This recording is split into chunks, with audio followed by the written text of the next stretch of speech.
Welcome back to The Big Idea. When you think of new companies out there that are worth hundreds of millions of dollars, maybe billions of dollars, of course you still think of the internet.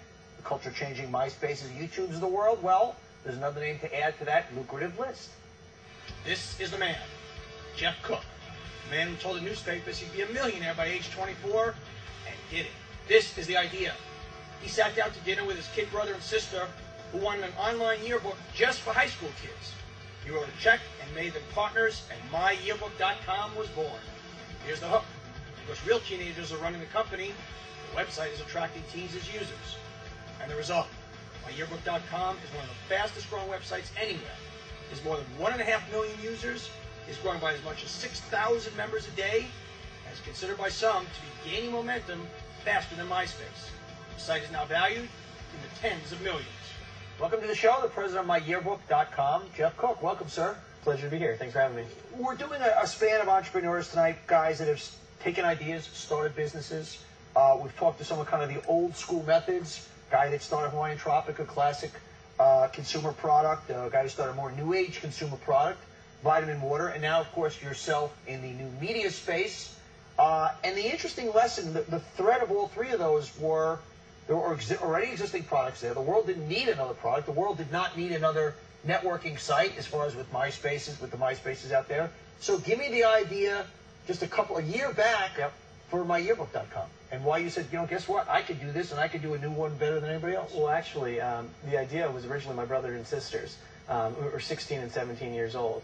And they were sitting down in their room talking about flipping through a yearbook, actually, and thinking, well, how can we put this online?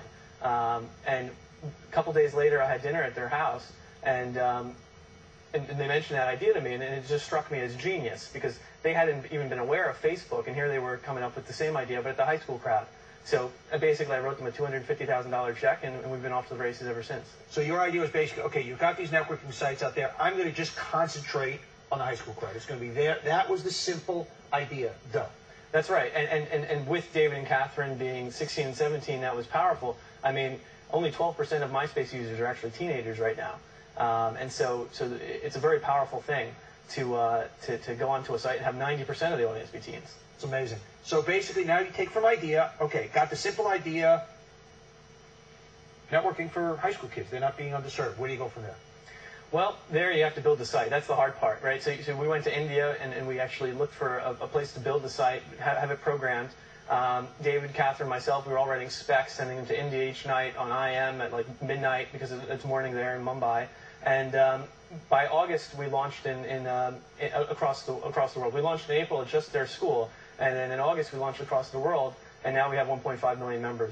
But how do you, okay, once again, the thing I'm trying to get to is how do you get something off the ground? You have the idea. Now you build a site. You got a few $100 grand. You go, you build a site. You just pop it up there. You don't get 1.5 million users. How do you all of a sudden build a business? Well, we had a real focus on making organic features so that, with my yearbook, all the features are about inviting your friends, about the value of my yearbook to you increases with the more friends you have on it. And so it's really an organic growth story. We didn't have to do that much except launch it. We launched it and they came. So you did have the better mousetrap. In your particular case, and we've done a lot of this in the show, that we know there's so much disgusting stuff going on the internet with predators and whatnot. Since you do have a space, it's all high school kids. How do you make it safe? Well, I mean, that is definitely one of the main things we're worried about. There's out of the 12 people who actually work at the company right now, 4 of us are only worried about safety. That's great. That's good to hear. And so, I was going to challenge you. That's fantastic to hear. And so as far as when we launched my yearbook, we had the benefit of seeing MySpace and seeing how bad and raunchy it had gotten.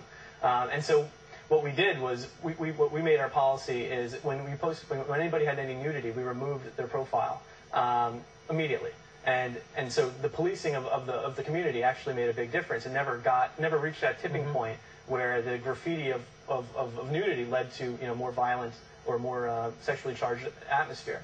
So it actually was a key decision to police the site so strictly in the beginning when MySpace wasn't actually policing it. So it has since gotten much better. Sure. We all know the YouTube guys just sold out to $1.6 billion. Friendster, the guys had huge offers passed. Huge mistake. Mark, you've been on the show a few weeks ago. He sold the perfect time. You've been offered tens of millions of dollars, turned it down. How do you know when the right moment to cash out and monetize is? Well, I think it has a lot to do with when you stop enjoying what you're doing and when you stop seeing value in it. I certainly don't think there's a bubble today. I think the YouTube offer is perfectly reasonable, and it's certainly, in terms of per user values, it's nowhere near the broadcast.com. It's an order of magnitude cheaper to buy YouTube today than broadcast.com 4 or 5 years ago. So that's made a big difference. The right time. The right time, I think, is when you simply stop enjoying what you're doing, when you think you can't take it yourself any further, right, and you need somebody else. Well, Geoff Cook, the president of MyYearbook.com, I must point out for all you those at home trying to do it yourself as amateurs, this guy did have a 1600 perfect on his SATs, so that doesn't hurt. Appreciate it, man. Thanks for having me. We're going to take a quick break. I want to thank the president of MyYearbook.com, Geoff Cook. More of the big idea straight ahead. Next.